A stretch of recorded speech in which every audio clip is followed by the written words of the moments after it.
Alcoholics anonymous தினமும் நம் சிந்தனைக்கு. பிப்ரவரி 27. ஒரு தனிப்பட்ட ஸ்திரத்தன்மை.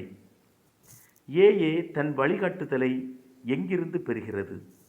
இந்த கேள்வியை கேட்டும் நண்பர்கள் ஏஏயின் இரண்டாவது கோட்பாட்டை படித்து அன்பு செலுத்தும் இறைவனே ஏஏயின் முழு அதிகாரி எனவும் அவர் தனது குழுவின் மனசாட்சியின் மூலம் தனது தீர்மானங்களை வெளிப்படுத்துகின்றார் எனவும் அறிந்து கொள்க.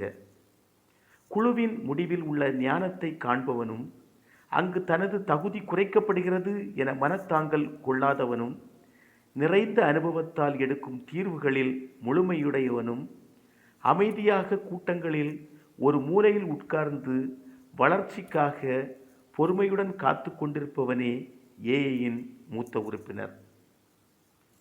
ஏஏயின் 12 வழிமுறைகளும் கோட்பாடுகளும் குடிநோயிலிருந்து குணமடைவதற்கு நெய்யப்பட்ட ஆடைகளாகும்.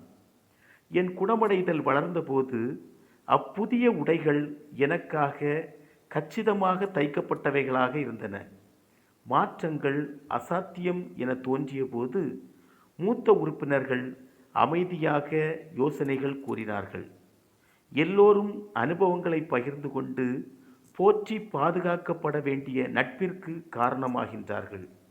அவதிப்படும் ஒவ்வொரு குடிநோயாளிக்கும் எல்லா சிக்கல்களும் உதவ ஏஏ சங்கம் சக்தியுடையதாகவும் தயாராகவும் இருப்பதை உணர்கின்றேன்.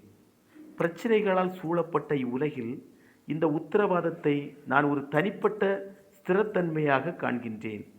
தெளிவுத்தன்மை எனும் அருங்கொடையை போற்றி பாதுகாக்கின்றேன். உண்மையாகவே உறுப்பினர்களின் நன்மைக்காக இயங்கும் ஏஏ சங்கம் மூலம் எனக்கு கிடைத்துள்ள சக்திக்கு என் மனமார்ந்த நன்றியை இறைவனுக்கு காணிக்கையாக்குகின்றேன். நன்றி.